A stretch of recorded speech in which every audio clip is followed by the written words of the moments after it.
Bienvenidos, nos encontramos en el Diplomado de Gestión Integral de Contrataciones Estatales de Bienes y Servicios. Seré su facilitador. Mi nombre es César Siles Bazán y vamos a comenzar con el tema número 1, que se relaciona con el marco constitucional general, para posteriormente ingresar a la normativa que rige las contrataciones, no sin antes obviamente hacer un desarrollo muy general de la Ley 1178, de la Ley del Sistema de Planificación Integral Estatal y también de la Ley 974 de Unidades de Transparencia y Lucha contra la Corrupción. Comenzando con el tema número 1, debemos referirnos, les decía, a las regulaciones específicas que nuestra Constitución Política del Estado, vigente desde el 7 de febrero de 2009, prevé en su texto. Cuando hablo de las regulaciones específicas, nos referimos a aquellas relacionadas con las contrataciones, con la función del Estado en la economía, con el régimen de responsabilidad por la función pública, con el control gubernamental establecido en la Carta Fundamental y temas, reitero, específicamente relacionados con nuestra materia y con el diplomado que estamos cursando. No sin antes introducir a este tema número 1, refiriendo que nuestra Constitución Política del Estado, de carácter desarrollado, 411 artículos, prevé en su texto diversas regulaciones relativas a principios, a valores supremos y específicamente a principios que rigen a la administración pública. Así también establece como deberes de los servidores públicos, prohibiciones de los servidores públicos e incompatibilidades para ejercer la función pública, claras directrices que norman el funcionamiento de la administración pública. En ese afán, también deberíamos mencionar que la Constitución Política del Estado ha redefinido varios roles institucionales, entre ellos el rol que actualmente cumple el Ministerio Público, el rol que cumple la Contraloría General del Estado, la Procuraduría General del Estado y también el Defensor del Pueblo, sin, obviamente, olvidar que también ha redefinido los roles de la justicia ordinaria, la justicia indígena, originario y campesino y en general de la administración de justicia.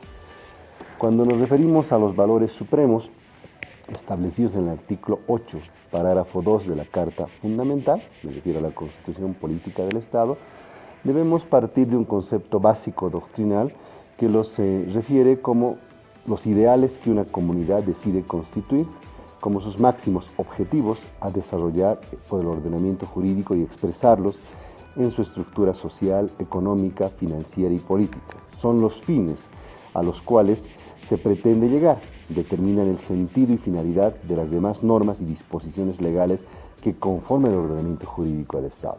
Segundos más veremos a qué valores supremos nos estamos refiriendo y cómo estos se relacionan con nuestro diplomado que estamos cursando.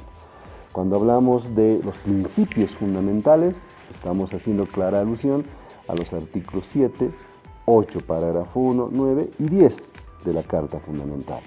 Y los define la doctrina como los presupuestos lógicos y las líneas rectoras o básicas de orden constitucional, normas más fundamentales y generales del sistema constitucional que tienen por objeto la determinación de los rasgos esenciales o definitorios del sistema político, determinan en tal sentido el titular del poder, la modalidad de su ejercicio, los fines a él asignados, ¿no? Los valores y principios, que son la base, el sustento de nuestra Constitución Política del Estado, cumplen la función de asegurar la permanencia y obligatoriedad del contenido material de la Constitución. Según la doctrina, son factores esenciales para otorgarle la legitimidad al texto constitucional. Constituyen en la génesis del sistema de frenos y contrapesos para regular y controlar las actividades de los órganos del Estado. Por si acaso, no puede confundirse estos principios constitucionales con los principios generales del derecho, pues estos últimos son criterios auxiliares de la actividad jurídica, mientras que los primeros, los principios constitucionales, encuentran su sustento en la propia Carta Fundamental. En definitiva, los principios y valores consagrados en la Constitución Política del Estado boliviano reflejan el modelo de Estado plurinacional. Somos un Estado constitucional de derecho, siendo estos valores y principios de los pueblos indígenas fundamentalmente reconocidos por primera vez en la historia colonial y republicana de Bolivia. ¿A qué principios ético-morales ¿A qué valores nos estamos refiriendo cuando hacemos esas definiciones doctrinales? Fundamentalmente nos referimos a los principios ético-morales de no seas flojo, no seas mentiroso, no seas ladrón. Yo siempre explico estos principios ético-morales partiendo de la génesis de la ley Marcelo Quiroga Santa Cruz de lucha contra la corrupción e enriquecimiento ilícito. ¿Por qué? Porque el no seas flojo, el no seas mentiroso, el no seas ladrón, claramente pueden ser comparados en una tabla imaginaria, si tenemos al lado derecho y al lado izquierdo los principios éticos morales, con delitos que han sido catalogados como delitos de corrupción. El no seas flojo, por ejemplo, podríamos fácilmente identificarlo con el delito del incumplimiento de deberes, ¿no? Es decir, cumplir tus deberes. El no seas mentiroso, con la falsedad de declaración jurada de bienes y rentas, la falsedad material, la falsedad ideológica. El no seas ladrón, podríamos tipificarlo como delitos de apropiación indebida de recursos del Estado, peculado, por ejemplo, concusión, exacción y otros, ¿no? Esos principios ético-morales sustentan nuestra constitución política del Estado y obviamente tienen que sustentar también cualquier proceso de contratación. Estamos en el diplomado de gestión de contrataciones estatales. Si identificamos que en un proceso de contratación un servidor público participante de dicho proceso está falseando la información, está incumpliendo sus deberes como RPC, como RPA, como unidad solicitante, como unidad de activos fijos, comunidad administrativa, comunidad jurídica, o está aprovechando de su cargo para apropiarse de dineros del Estado, está sin duda vulnerando cualquiera de estos tres o todos estos principios ético-morales. Cuando hablamos de los valores, nuestra Constitución Política del Estado hace un catálogo amplio de valores. Durante el curso vamos a volver a estos valores, específicamente cuando estemos empezando con los principios que rigen las contrataciones estatales, pero ahora me voy a referir a algunos de ellos que establece nuestra Constitución. Es decir, ya desde la Constitución Política del Estado están los valores que deben regir cualquier contratación estatal. Por ejemplo, el valor de igualdad. O sea, no puedes favorecer a una empresa contratista del Estado en detrimento de otra empresa contratista del Estado. El principio de transparencia. No puedes, bajo ningún punto de vista, dejar de publicar la información de contrataciones en el SICOES o en la Contraloría General del Estado. No puedes, en otro valor, responsabilidad, dejar sin responsabilidad alguna a quien está cometiendo algún ilícito, alguna irregularidad, algún incumplimiento en el proceso de contratación que refiere, ¿no? Solamente para mencionarles tres valores proclamados en nuestra Constitución y que también sustentan la base de las contrataciones, como veremos más adelante. En cuanto a los fines y funciones estatales previstos en la Constitución Política del Estado, podríamos mencionar algunos de ellos también. La constitución de una sociedad justa y armoniosa, cimentada en la descolonización, la garantía del cumplimiento de los principios, valores, derechos y deberes reconocidos y consagrados en la Constitución.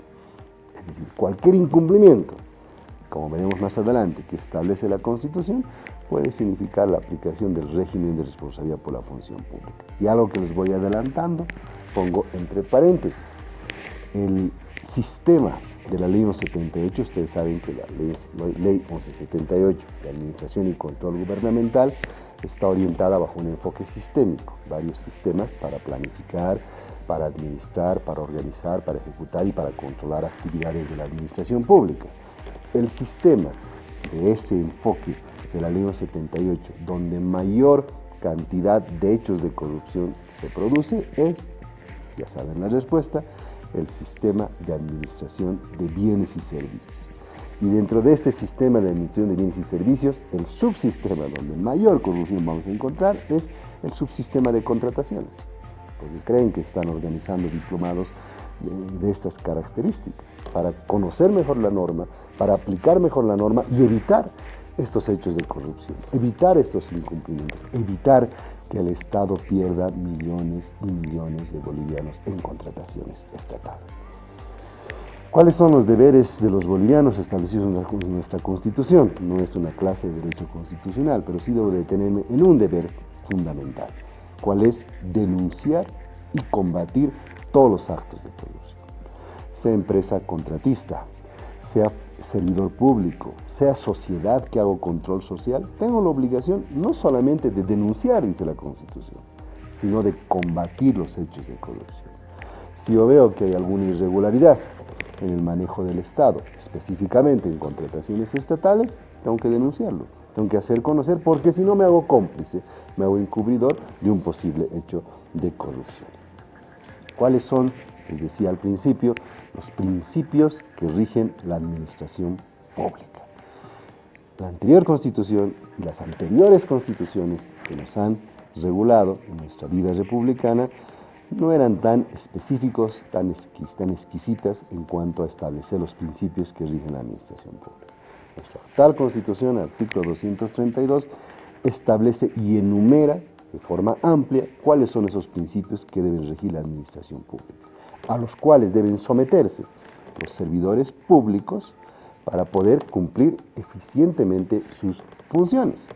Cuando dábamos clases de la Ley 1178, antes de la vigencia de la Constitución Política del Estado, nosotros decíamos, y era prácticamente un monólogo en todas las clases, de que son 5 los criterios que rigen la función pública, decíamos, ¿no?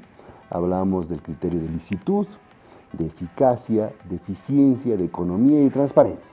Entonces yo les decía, si ustedes como servidores públicos, en clases me refiero, han cumplido esos criterios que rigen la función pública, estén tranquilos, no van a tener ningún problema futuro, duerman tranquilos. Pero ahora la Constitución Política del Estado ha aumentado esos criterios que rigen la función pública. Es decir, si estuviera dando clase de la Ley 1178, tendría que decirles que ahora tienen que cumplir todos los principios que rigen la administración pública en el artículo 232, que no solamente están esos 5 que les he mencionado, están otros más como la legitimidad, la imparcialidad, la publicidad, el compromiso de interés social, la ética, la igualdad, la competencia, la calidad, la calidez, la honestidad, la responsabilidad, los resultados. Es decir, si establecemos un cuadrito comparativo de cada uno de estos principios con un caso al lado en el cual has incumplido este principio, estás ante el régimen de responsabilidad por la función pública. Y más aún, si se trata de contrataciones. Volvemos a otro ejemplo. Dice actuar en base de resultados. Tú has iniciado un proceso de contratación en el que querías comprar determinados equipos médicos, ahora que estamos en pandemia, y lamentablemente la compra ha tardado mucho, no ha sido eficiente, no ha cumplido los resultados que uno estaba esperando. Y cuando ya llegan los equipos ya no sirven para nada. Estás incumpliendo un principio que rige la administración pública y con ello podrías adecuar tu conducta a algún tipo de responsabilidad por la función pública. Estos principios, ya a medida que avancemos el módulo y el diplomado, van a ir desarrollándolos, conceptualizándolos. Están establecidos también en una definición bastante general en el decreto 29894 de organización del órgano ejecutivo para mayor referencia. Estos principios, les decía hace un rato, generan en la conducta, su incumplimiento genera en la conducta de los servidores públicos posible aplicación de responsabilidades. Así lo ha definido la sentencia constitucional plurinacional 1346-2012 de 19 de septiembre, si quieren ustedes referirse a ello, ¿no? Y voy terminando el primer tema refiriéndome también a algo importante y nuevo de la Constitución Política del Estado, a diferencia de otras constituciones. En anteriores constituciones no se mencionaba, solamente de muy pasada y muy forma genérica, los deberes, las obligaciones, las incompatibilidades, las prohibiciones de los servidores públicos. Ahora ellos están en la Constitución Política del Estado y a ello nos vamos a referir cuando estemos en el segundo tema, vinculándolos siempre con lo que nos toca avanzar, que se llama gestión de contrataciones estatales. Muchísimas gracias.